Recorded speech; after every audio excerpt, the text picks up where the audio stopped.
오늘은 마태복음 6장, 산상수훈이 5장, 6장, 7장으로 이렇게 이루어졌는데 우리가 앞에서 본 5장 말씀은 어떻게 보면 더 기본적인 원리를 우리에게 말씀하고 계시다라고 그렇게 볼 수 있습니다. 어떤 원리? 하나님의 임재 가운데서 하나님을 섬기고 사는 삶에 대해서 가르치는 겁니다. 그러니까 우리가 하나님을 섬긴다라는 것은 전부입니다. 그냥 에브리띵이에요. 그냥 모든 것이 하나님을 섬김이에요. 그럼 어떻게 하나님만 섬기고 삽니까? 내일도 해야죠. 여러분들이 하는 일들이 다 하나님을 섬기는 일이 돼야 됩니다. 그냥 아침에 일어나서 눈 뜨고 먹고 마시고 내 일을 하고 하는 모든 일들이 지금부터 생각을 바꾸셔야 돼요. 이 모든 게 하나님을 위해서 하는 거라고. 그리고 그렇게 초점이 맞춰지면 여러분의 삶은 거듭난 것이고, 그게 아니고 아직도 나는 하나님을 섬긴다는 의식 없이, 개념 없이 그냥 내가 하고 싶은 대로 살고 있다면 빨리 그걸 거듭나야 됩니다. 변화시켜야 되는 거예요. 예수님의 가르침이 너무도 훌륭한 가르침입니다. 이것은 신앙의 길, 그러니까 하나님을 섬기는 가장 좋은 길, 생명의 길, 어떻게 보면 가장 인간으로서 인간답게 사는 길, 가장 행복한 길, 정말 하나님의 통치와 다스림이 내 속에 구현되는, 실현되는 그런 삶에 대한 원리를 가르치는 거예요. 그러니까 여러분, 하나님을 섬기는 것 외에 다른 것으로 하면 안 됩니다. 내 모든 것이 다 하나님을 위해서 하나님의 뜻대로 사용되어져야 돼요. 단 하나도 빠짐없이. 모든 것들이, 내 삶의 모든 요소들이 오로지 올곧이 하나님에 의해서 쓰여지고 하나님을 위해서 쓰여질 때 그게 진짜 나를 창조하신 하나님의 형상을 닮은 나의 본분이고 인간의 본분이 되는 겁니다. 그걸 회복시키는 게 구원인 거죠.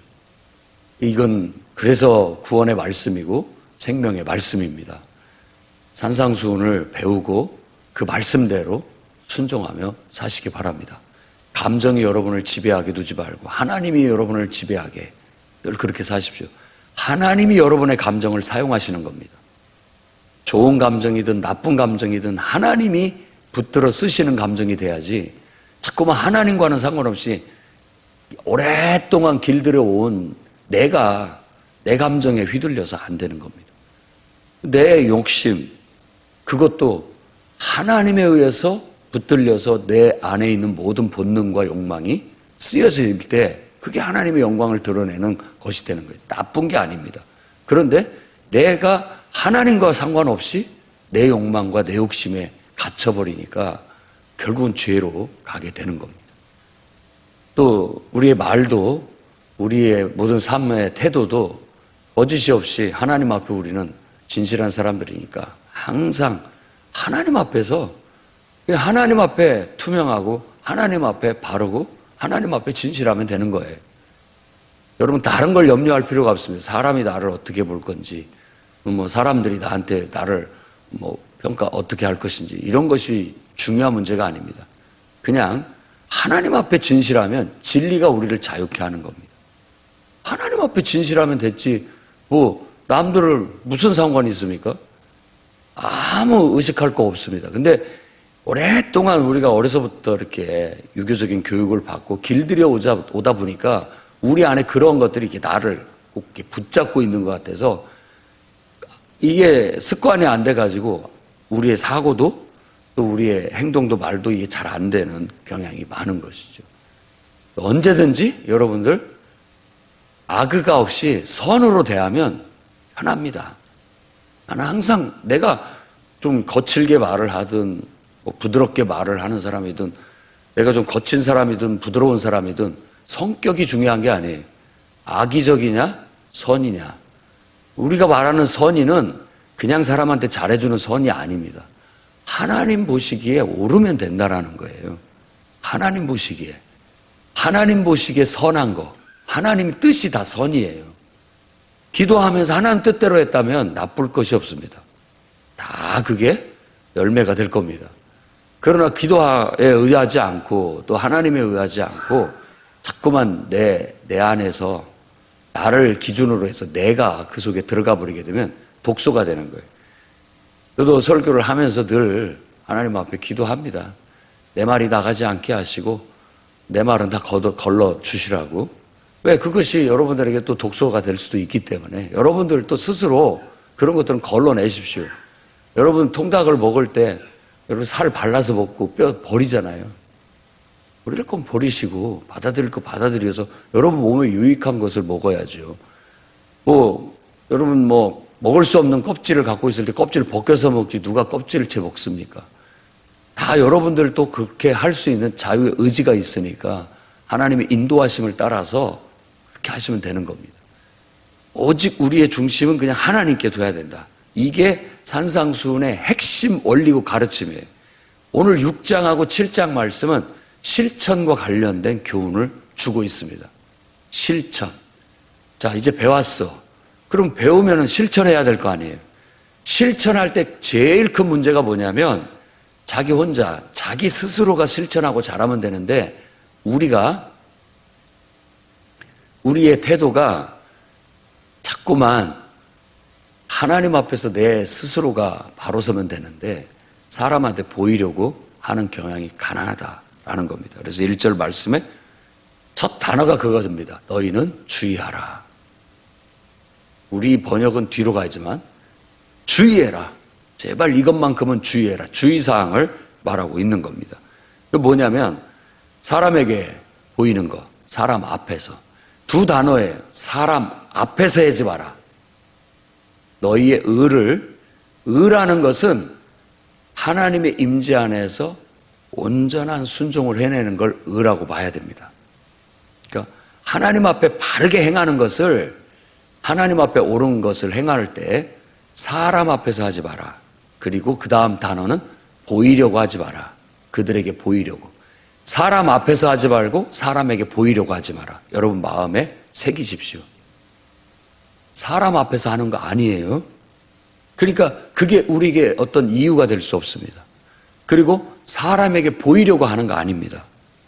근데 우리가 안 되죠. 이게 백지장 한 장 차이 같아가지고 당연히 우리가 특송을 해도 봉사를 해도 다 사람이 보는 데서 하는 것이지 사람 안 보는 거 없지요. 다 보죠. 그렇다고 해서 우리가 사람한테 안 보이려고 해서 사람이 없는 그 시간만 쫓아다니면서 할 수도 없잖아요. 그런 걸 말하는 게 아닌 거예요. 우리의 마음 자세. 우리 마음 자세가 내가 뭔 일, 찬송을 하든 기도를 하든 봉사를 하든 헌신을 하든 이 모든 것을 할 때 항상 내 마음은 나는 하나님 앞에서 한다. 이런 마음으로 하시고 또 하나님 앞에 내가 순종함으로 한다. 하나님께 내가 헌신함으로 한다. 이 마음을 늘 기억하고 또 기억하고 그걸로 나를 이렇게 포장하고 덮어 씌울 때 온전할 수 있다라는 거예요. 그런데 그럼에도 불구하고 자꾸 사람이 의식되고 사람이 의식되고 사람에게 보이려고 하는 그런 우리들의 본능은 스물스물 나오게 돼 있습니다. 그런 것들이 나올 때 항상 우리는 하나님 앞에서 하나님께 순종함으로 하나님께 내 자신을 헌신함으로 하는 거라는 걸로 늘 옷 입힐 때 우리가 교만하지 않고 또 그 모든 것들이 제대로 된 헌신과 봉사로 될 수 있습니다. 그래서 이 원리를 가르치고 세 가지 예를 듭니다. 첫 번째가 구제, 두 번째가 기도, 세 번째가 금식. 똑같아요. 구제라는 선행을 할 때도 원리가 똑같아요. 사람한테 보이려고 하는 거 아니다. 사람 앞에서 하는 거 아니다. 근데 우리는 이제 백지장 한 장 차이라 누가 헌신하고 봉사하면 그분들 하나님께 영광 돌립니다. 칭찬을 하는 거죠. 이런 것들이 나쁜 게 아니에요. 그것도 못하라는 말은 아닙니다. 우리의 마음 자세가 늘 내가 하는 구제가 하나님 앞에 한 거고 하나님 앞에 드린 거고 하나님 앞에 드린 헌신이고 내가 하나님께 드리는 내 순종이고 내 믿음이다 라는 생각으로 늘 하실 수 있도록 힘써야 되는 거예요. 여기에서 비껴나가면 죄로 가는 겁니다. 그리고 여기에서 빗겨나가면 이건 지푸라기가 돼버리는 겁니다. 금이 지푸라기로 바뀌어버리는 거예요. 그러나 그걸 내가 믿음으로 하게 되면 그 값어치가 금이 되는 거예요. 내 작은 것이 금이 되는 거예요. 하나님이 받으실 만한 것이 된다라는 겁니다. 그래서 사람한테 보이려고 하거나 자랑하려고 하거나 내세우려고 하는 것은 결국은 이미 자기 상을 받아버렸다라는 논리로 가르치고 있고, 하늘엔 상이 없다. 하나님께 받을 건 없다. 하나님 앞에 드렸고 하나님 앞에 헌신한 것인데 하나님 받으시면 된다라는 그런 마음으로 우리가 구제도 하고, 기도도 마찬가지입니다. 기도도, 진정한 기도는 하나님 앞에 하는 것이지, 이게 무슨 내가 막 기도를 유창하게 하는 거에서 남들이 보면 나 기도 잘한다라고 생각하겠지, 이런 의식하고 하는 거 아니잖아요. 그런데 우리가 자꾸 사람들이 의식돼지는 거예요. 그게 우리의 본성이기 때문에 이런 주의사항을 주는 거예요. 사람 앞에서 하지 마라. 사람 들으라고 하지 마라. 사람에게 보이려고 하지 마라. 오로지 하나님 앞에 하는 마음으로, 오로지 하나님 앞에 순종하는 마음으로, 하나님 앞에 내 자신을 헌신하는 마음으로 구제도 하고 기도도 하고, 그렇게 할 때 가장 온전하다라고 그렇게 말합니다. 그러면서 예수님께서 기도는 이렇게 해라, 주님 가르친 기도를 주시고 계시는데, 이 주기도문을 우리가 암송하고 늘 묵상하는 것은 이 주기도문 속에 지금 이 산상수훈의 내용이 이렇게 함축돼서 녹아 들어가 있습니다. 그래서 하나님의 뜻이 나를 통해서 이 땅에서 실현되는 거, 그게 하나님 나라거든요. 하나님의 통치가 뜻이 하늘에서 이룬 것 같이 땅에서도 이루어지는 거, 이걸 구하는 거예요. 그러니까 내가 말씀대로 살게 해주십시오라는 기도가 들어가 있고, 그렇게 살 수 있도록 내 삶을 돌봐주십시오. 먹고 사는 문제, 죄 짓는 문제, 남을 미워하는 문제, 이런 것들 극복하면서 살게 해달라는 기도가 들어있는 거예요. 그러니까 우리가 인간적이고 육신적인 것을 자꾸 벗어내고 뚫고 거기에서 영적인 것들을 끌어낼 때 신앙이 되는 겁니다. 바른 믿음이 되고. 그런데 그 단계를 넘어서지 못하게 되면 항상 그 수준에 머물러서 하나님을 위한다고 하지만 아직도 인간적이고 육신적인 그 수준에 머물러서 더 나아가지 못하게 되는 거예요. 그걸 뚫고 나가서 믿음으로 모든 것들을 덮을 때, 승화시켜 나갈 때 바른 신앙이 되고 바른 믿음이 되는 거예요. 똑같습니다. 겉으로 보면 그 구분이 잘 안 되지만 내면을 보면 이 영적인 면을 분별을 해보면 진짜 하나님 앞에서 한 것인가, 정말 하나님 앞에 순종하는 것인가, 하나님께 대한 자신의 헌신인가를 알 수 있어요. 누가 알 수 있어요? 자신이. 누구보다도 자신이. 하나님이 완전히 아시겠고, 그리고 제일 잘하는 건 자신입니다. 그리고 이제 가까이 지내는 사람들 속에서도 얼핏 그런 것들이 느껴지게 되는 것입니다. 그러니 여러분, 항상 여러분들이 구제를 하든 기도를 하든, 그리고 또 금식을 하든, 교회 안에서 봉사와 헌신을 하든, 직분을 맡아서 그 직분을 감당하든, 항상 사람한테 하는 것 같이 하지 마십시오. 하나님 앞에 하는 것이고, 하나님에 대한 내 순종이고, 하나님에 대한 내 헌신이고 봉사가 돼야지, 이게 인간적으로 내가 뭘 한다는 듯이 얘기하거나 내가 뭘 했다는 듯이 해서도 안 될 뿐만 아니라, 또한 남한테 칭찬 들으려고 하는 것처럼, 남한테 잘 보이려고 하는 것처럼 해서도 안 되는 겁니다. 오로지 하나님 앞에 잘 영적으로 분별하면 보입니다. 분별력이 있는 사람은 그게 보이는 거예요. 그래서 이 교회 안에 지도자들을 두신 것은 감독으로 두신 거예요. 감독이라는 것은요, 하나님이 주신 권위로서 누구도 판단할 수 없지만, 참견하지 못하지만 지도자는 하게 돼 있습니다. 그걸 준 권위를 줬으니까. 가르쳐서 영적으로 믿음으로 하게끔 가르쳤고 해보게 하고, 그런데 그게 아직도 육신적이고 인간적이고 자기중심적이면 코치를 해야 되는 거예요. 이건 너무 자기중심적이고 이건 인간적이고 이건 육신적인 겁니다. 이걸 하나님 앞에 하나님에 대한 순종으로 하나님에 대한 자신의 믿음의 고백과 헌신으로 하십시오. 올바른 길을 자꾸만 가르쳐서 지도해 주는 거예요.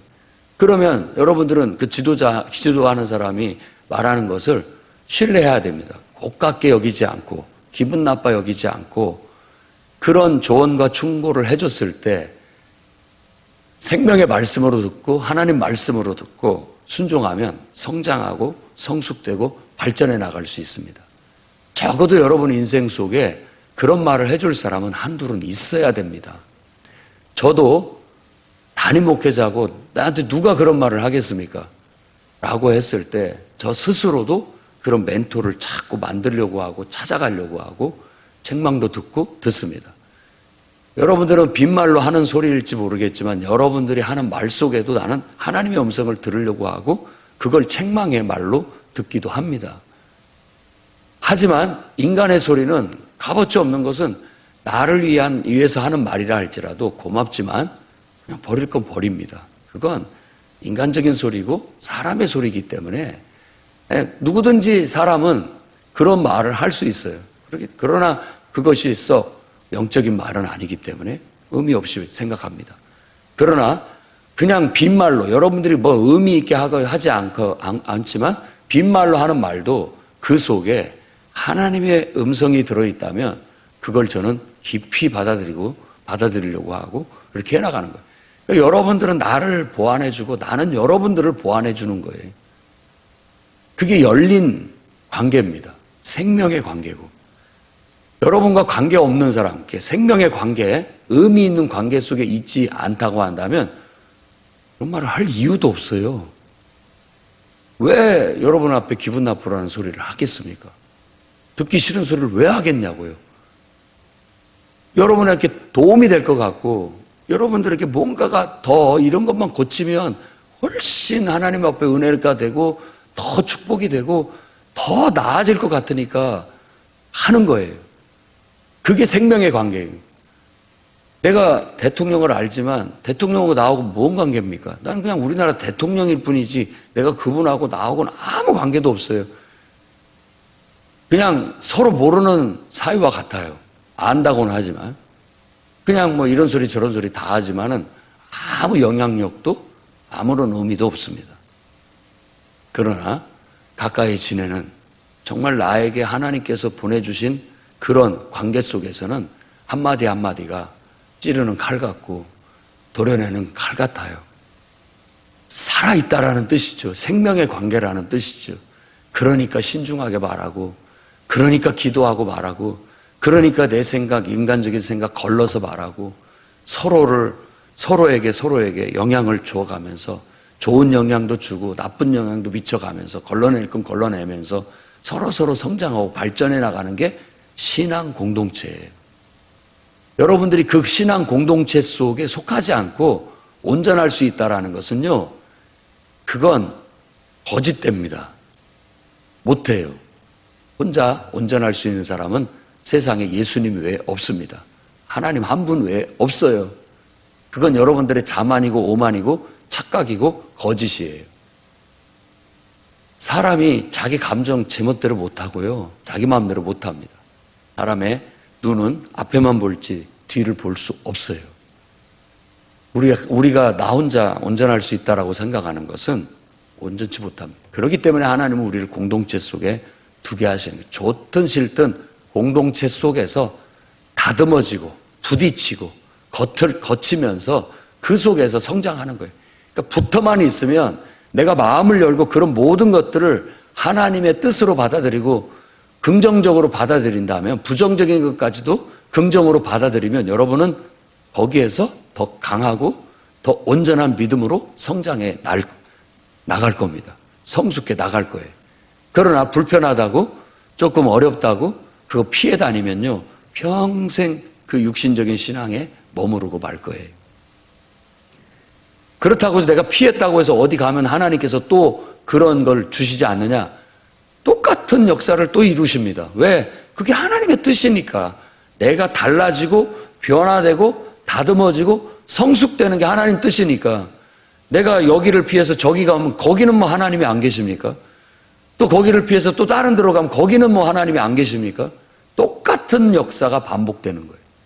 그러니까 늘 나는 거기 가서 하나님이 변화를 요구하는 그 변화를 받아들이지 못하니까 피하게 되니까 또다시 똑같은 반복적인 그 테스트를 또 받게 되고 또 받게 되고 또 받게 되는 결과를 가져오는 거예요. 한번 곰곰이 여러분 자신을 한번 묵상해 보십시오. 내가 계속 반복적으로 실패하는 게 뭔가? 그거 하나님이 다듬기를 원하는 거예요. 반복적으로 항상 문제가 되는 요소가 뭔가? 아, 그걸 하나님께서 변화시키려고 하는구나. 그런데 이게 쉬운 게 아니에요. 왜냐하면 어떤 단계까지는 잘 올라와요. 근데 이제 내 한계에 부딪히게 되면 거기서부터는 성장이 더딘 거예요. 그 습관이 고쳐지기가 쉽지 않아요. 그런데 그 습관이 고쳐지려면 더 강력한 기도나 은혜가 필요한 거예요. 불같은 용광로석 같은 은혜가 필요한 거예요. 그 은혜가 있을 때 녹아지게 되고 견고한 것들도 그 딱딱한 것도 고질화된 것들도 녹아져서 풀어지게 되면 모양이 바뀌어지게 되는 거예요. 큰 충격을 받았다든지 큰 은혜를 받았다든지 하는 거예요. 여러분 큰 충격을 받아서 바뀌기를 원하십니까? 큰 은혜를 받아서 바뀌기를 원하십니까? 은혜를 구하시기 바랍니다. 그게 더 훨씬 감당하기가 좋아요. 소화시키기도. 근데 진짜 그 은혜를 베풀었을 때 그걸로 안 됐을 때 하나님께서는 우리 의지와 상관없이 변화될 수 있게끔 큰 충격을 주십니다. 그러면 우리는 내가 하지 못한 게 그냥 한 방에 해결되는 경우도 있어요. 변화는 하나님이 원하시는 바입니다. 그래서 본질적으로 우리 자신들이 항상 사람 앞에 하는 게 아니라 하나님 앞에 하는 것이다. 내가 하나님께 순종하는 것이지 뭐 사람 말에 따르는 게 아니다. 사람 좋게 하려고 비유 맞추려고 하는 거 아니다. 하나님께 순종함이고 내가 이거 뭐 남한테 칭찬 들으려고 하는 것도 아니고 하나님께 헌신하는 거고 내 믿음을 보이는 것이다 라는 마음으로 하십시오. 그리고 사람이 보든 말든 누가 뭐라고 하든 말든 신경 쓰지 마십시오. 그건 비본질적인 거고 중요한 게 아니에요. 사람들이 어떻게 볼지 사람들이 뭐라고 말할지 그건 우리 생각이 아니에요. 우리 넘어선 얘기예요. 그건 나하고는 아무 상관없습니다. 그냥 하나님 앞에 내가 바로 서면 사람들 앞에도 내가 해대지 않는다. 확신이 있기 때문에 하나님이 말씀하신 것을 내가 순종하고 하나님께 내 자신을 헌신하고 믿음으로 나아가면 해댈 게 없다. 그러니 나는 당당하고 나는 떳떳하다. 그렇게 사십시오.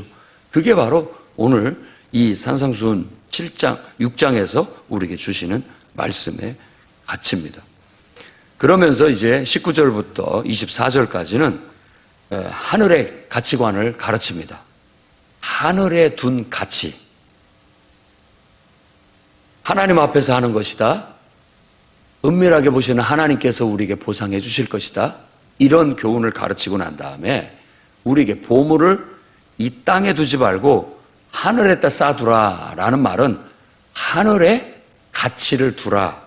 하늘에 둔 가치관을 말하는 겁니다. 가치관 얘기예요. 무엇을 내가 인생에서 가치 있게 생각하느냐. 내 인생의 보물로 생각하느냐. 뭘 내 인생의 보물로 생각하느냐. 하나님을 여러분 인생의 최고의 보물로 최고의 가치로 두셔야 됩니다. 하나님보다 더 가치 있게 생각하는 건 우상입니다. 뭐가 됐든지 하나님은 우리 인생의 최고의 가치고 최고의 우리가 바라봐야 할 그 소중한 보물이에요. 그 보물을 우리 질그릇 안에 담은 겁니다. 그러니 그거 외에 만일 다른 것들을 여러분들이 하나님보다 더 가치 있게 생각하고 그것에 영향을 받는다면 그 우상을 섬기는 겁니다. 그걸 깨달아야 돼요. 우리 가치관을 바꿔야 돼요. 완전히 바꿔야 됩니다. 예배는 뭐냐면 하나님을 최고로 사랑하고 최고로 하나님을 대우하고 최고로 내 힘을 다해서 하나님을 높이는 일, 그게 예배예요.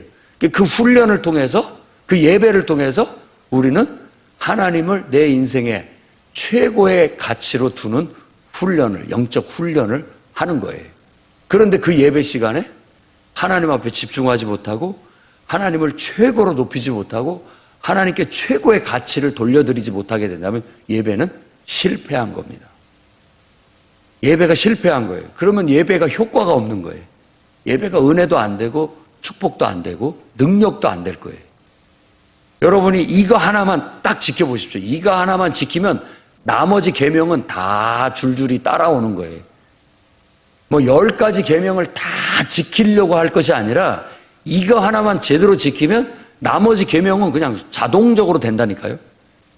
여러분들이 도덕적으로 윤리적으로 착하고 바른 사람이 되려고 힘쓰기보다는 하나님을 마음을 다하고 뜻을 다하고 힘을 다해서 사랑하고 예배하려고 힘쓰면 나머지 도덕과 윤리는 그냥 줄줄이 따라오는 거라니까요. 그냥 내가 하는 것이 아니라 그렇게 했더니 그냥 자동으로 되듯이 된다라는 거예요. 이게 신앙의 원리고 핵심이고 이게 복음입니다. 이 영성을 깨달아야 믿음의 성장과 성숙이 있고 열매 맺는 삶을 살 수가 있게 되는 거예요. 여기에서는 우상의 하나를 재물이라는 걸로 가져왔어요. 두 주인을 섬기지 못한다. 하나님을 우리의 삶의 최고로 주인으로 삼았는데 거기에 재물이 딱 들어오면 아이고 좋다. 응? 세상에 믿을 만한 건 돈밖에 없다. 나이를 먹을수록 돈밖에 의지할 게 없다. 네, 현실적으로 제가 봐도 어느 정도 일리가 있는 말이기는 합니다만 우리에게 있어서는 그런 말을 하면 안 됩니다. 하나님밖에 없죠. 돈도 하나님의 종일 뿐인 거예요. 하나님의 도구일 뿐이라고요. 하나님이 주인이시고 우리는 하나님만 섬기고 사는 거예요. 나머지 모든 것은 다 하나님을 섬기는 마음으로 하나님이 뜻대로 통치하고 다스리면서 사셔야 됩니다. 여러분들의 자녀, 금쪽 같은 자녀, 손자 하나님보다 더 귀하게 여기면 우상입니다. 의심스럽게 말씀을 드리지만 원리가 그렇습니다. 저도 자식을 사랑하고 저도 또 뭐 손자를 주신다면 이뻐할 것 같고 사랑할 것 같고 많은 시간을 할애할 것 같지만 하나님보다 앞세우는 것은 한번 생각해 봐야 할 문제입니다. 늘 기억하셔야 됩니다. 자식을 하나님보다 앞세우는 것도 그것도 또 다른 병폐고 우상입니다. 늘 우리 마음은 그런 쪽으로 끌리고 자꾸만 기울지만 이러면 안 돼, 이러면 안 돼. 하나님이 더 우위에 계셔야 된다라는 것을 늘 스스로가 환원해서 바로잡아 가야 돼요. 그러니까 우리가 편하게 마음대로 내가 하고 싶은 대로 하면 우리는 다 죄로 갑니다. 다 죄로 가요. 다 우상 천지 만들고 우상 따라가고 이렇게 살게 돼 있어요. 그러나 바르게 살려고 신앙을 선택한 사람들은, 결단한 사람들은 그걸로 나를 이렇게 갈무리하면서 다듬으면서 올바른 길로 자꾸 내가 이쪽으로 너무 치우치고 있구나 빨리 이렇게 몰아붙이고 또 이쪽으로 치우치고 있구나 이렇게 몰아붙이고 하나님 말씀대로 나를 잡아서 하나님 뜻대로 살아가는 거예요. 그게 신앙생활의 전부입니다. 그게 신앙생활이라고요. 개념 없이 사는 사람은 개념 없이 신앙생활을 합니다. 그러나 적어도 교회에서 제자훈련을 받고 개념이 생겼으면 이제는 그거에 따라서 나를 이렇게 자꾸 다듬어가는, 그래서 규모 있게 세워가고 진리의 기둥과 터가 되려고 노력해서 나아가야 되는 것입니다. 그래서 성한 눈, 바른 눈이라는 것은 가치관이 똑바로 박혀 있다라는 뜻입니다. 이게 똑바로 우리가 하나님을 우리의 최고의 가치로, 하나님을 우리의 인생의 주인으로 구원자로 딱 가치관을 못 박아 놓으면 그것에 의해서 모든 게 보이고 해석이 돼요. 그런데 다른 어떤 것을 내가 우상으로, 말하자면 재물을 우상으로 딱 뒀다면 그것을 기준으로 해서 해석이 되는 거예요. 그것을 기준으로 판단을 되고 결정을 하게 되고 나가게 되는 거예요. 그러니 이게 얼마나 위험스러운 일입니까? 사람은 두 주인을 섬길 수 없다고 해. 두 가지를 동시에 할 수 없습니다. 하나만 할 수 있습니다. 하나님을 위해서 사는 것으로 모든 것이 따라오면 그게 우리의 신앙이 되는 것이고, 그게 아니라 하나님이 갑자기 뒤로 밑으로 내려와 버리고 다른 것이 그 위에 올라가면 그것이 우리 인생의 주인 노릇을 하는 거예요. 그게 바로 우리에게 우상이라고 말하는 거고, 그것 때문에 우리 인생이 망쳐지게 되고, 그것 때문에 하나님 앞에서 우리 인생이 거꾸러지게 되고 잘못되게 되고 병이 들어오고 온갖 병폐들이 들어올 수 있다라고 말하고 있는 겁니다. 그러니 오늘 말씀처럼 여러분들은 그냥 겸하여 섬길 수 없다, 오직 나는 하나님만 섬긴다, 그렇게 선언하고 결단하고 나아가시기를 바랍니다. 그 다음에 마지막으로 이제 25절부터 34절까지 말하고 있는 것은 염려에 대한 교훈입니다. 우리가 뭘 염려하고 살고 있는가 하는 거예요. 왜 염려하느냐? 염려하는 것은 어리석은 것이다. 하나님을 섬긴다고 하면서 염려하는 것은 어리석은 것이다 라는 교훈을 주고 있습니다. 근데 우리가 믿음이 없으면 불안하죠.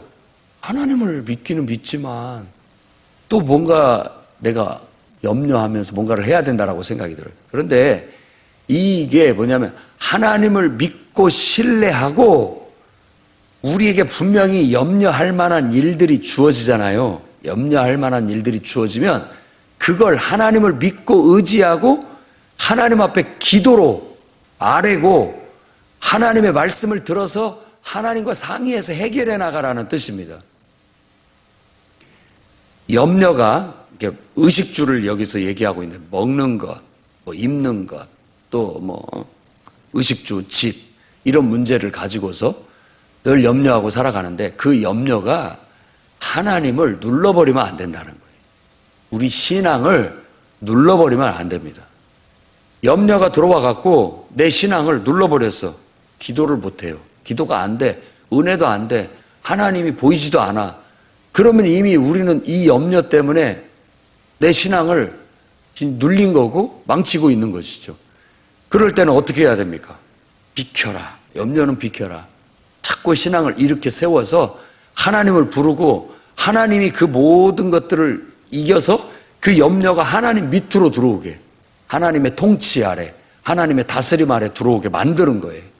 그러면 하나님께서 그 문제를 해결해 주실 거라는 거예요. 해결해 주실 거라는 겁니다.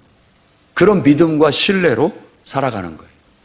그래서 우리에게 정말 염려, 의식주에 대한 염려, 그걸로 인해서 우리의 신앙이 영향을 받아서는 안 되겠고, 오로지 우리는 믿음으로 먼저 하나님 나라와 그의 여기서 말하는 하나님 나라, 마태복음에서 말하는 하나님의 통치, 다스림, 하나님의 통치가 내 삶에 이루어질 수 있도록 힘쓰는 것을 제일 중요한 문제로 두고, 내가 염려하는 문제라든지 먹고 사는 문제라든지 집안의 문제라든지 모든 재정적인 문제라든지 이런 것들을 하나님께로 끌고 들어와서 하나님께 기도로 아뢰고 하나님이 주시는 지혜로 해결해 나가고 하나님이 공급하시는 능력으로 해결해 나갈 수 있도록 하고 하나님의 응답을 받고 그 말씀을 듣고 그 문제와 부딪혀 싸워나가는 그런 태도로 살아갈 때 신앙생활을 하는 겁니다. 믿음으로 사는 것이죠.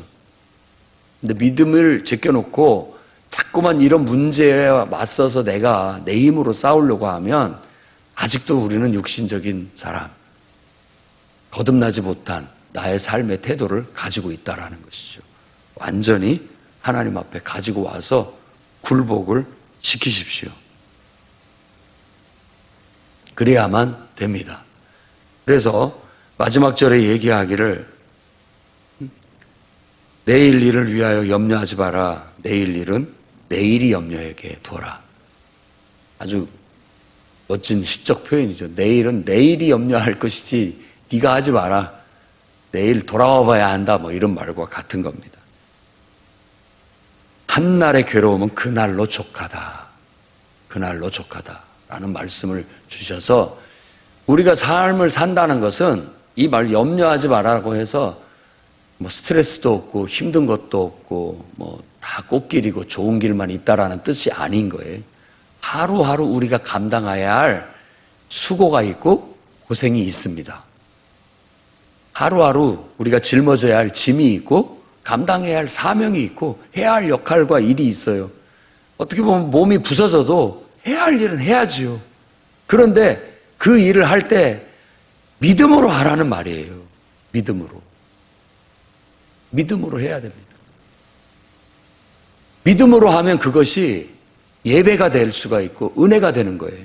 여러분 직장 생활 믿음으로 하세요. 그거 믿음하고 상관없이 육신적인 일이라고만 생각하지 말고 자꾸만 그러다 보면은 그 은혜가 떨어지잖아요.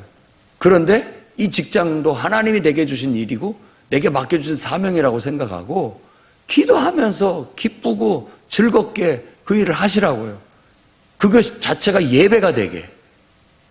그러니까 우리는 이렇게 모여서 예배도 드리지만 삶이 우리의 예배의 연속선상에 있어야 되는 겁니다.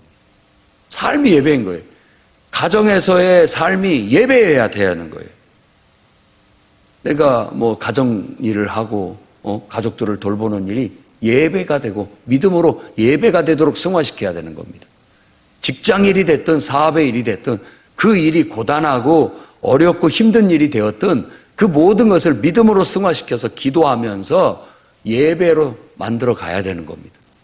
그러니까 나는 삶에서 예배 드리다가 이렇게 예배 드리러 오면 이 예배 시간은 내게 필요한 영적 양식, 내게 필요한 모든 힘, 지혜, 능력 다 공급받는 시간이에요. 그거 공급받아서 삶에 가서 삶의 예배를 그걸로 풀어내면서 사는 것이죠. 그리고 뭔가 좀 미천이 떨어졌다, 뭔가 은혜가 떨어졌다 그러면 또 와서 예배 드리고 예배로 은혜 받고 영의 양식을 쌓고 영적인 능력을 받아서 그 힘과 능력으로 또 현장에 나가서 어려운 일, 고된 일, 복잡한 일 맞서서 싸우는 거예요. 그럴 때 우리가 승리를 할 수 있도록 하나님이 도와주신다. 우리가 기도하고 믿음으로 나가면 천사가 우리에게 수종된다니까요. 천사가 와서 우리를 돕습니다. 천사가 와서 우리 하는 모든 일들을 돕는다라고 믿으셔야 되는 거예요. 그래서 내가 하는 것은 겨자씨 하나 할 만한 믿음, 오병이어의 믿음인 거예요. 내 분량만큼. 내가 하는 수고와 고생은 딱 우리가 할 만큼만 하는 거예요. 더도 못합니다. 더 해라고 해도 못해요. 우리에게 한계가 있으니까. 그런데 그 한계에 부딪히면 하나님은 천사를 보내서 이제 역사하기 시작하고 돕기 시작하는 거예요. 나만 가서 한다고 생각하지 마십시오. 여러분들의 직장 생활을 하는 곳에 하나님이 천사를 보내서 여러분을 돕고 계신다는 걸 잊지 마십시오. 예배가 되게 하십시오. 여러분들의 사업장에 하나님께서 천사를 보내서 은혜를 주시고 축복을 주신다라고 믿으시라고요. 하나님이 그곳에 하나님이 예배가 삶의 예배가 드려지고 있다는 것을 느끼면서 살아가게 된다면 우리가 영적으로 지치지 않고 피곤하지 않습니다. 하루하루가 우리에게는 새로워요. 이 말씀처럼 하루하루가 새로워요. 오늘 또 하나님이 나와 함께 하셨구나. 오늘 또 하나님께 역사해 주셨구나. 감사하다. 내일 또 하나님 앞에 기대가 되는 거예요. 내일 또 하나님께서 또 천사를 보내시고 하나님께서 응답하시고 역사하실 것이라는 기대와 소망을 갖고 용기 백백, 의욕과 희망차게 살아가는 거예요. 그러니까 세상에 수고하고 무거운 짐진 자들 다 주님 앞에 나와서 믿음으로 살면 다 일어설 수 있습니다. 다. 세상에 눌리지 않고, 세상에 압도당하지 않고, 죄에 눌리지 않고, 세상에 압도당하지 않고, 믿음으로 일어나서 믿음으로 주님의 손을 잡고 천사의 도움을 받아서 우리의 인생을 날아오를 수 있는 거예요. 그렇게 살라고 신앙을 권면하는 것이고, 그렇게 살라고 예배드리라고 하는 것이고, 그렇게 살라고 교회 오라고 하는 것이에요. 그러니까 이건 축복입니다. 축복이에요. 산상수훈은 바로 그런 교훈을 우리에게 가르치고 있어요. 그래서 이 말씀대로 더도 말고 덜도 말고 예수께서 가르치시는 이 교훈대로만 기도하며 살아나가시기를 주의 이름으로 축원합니다.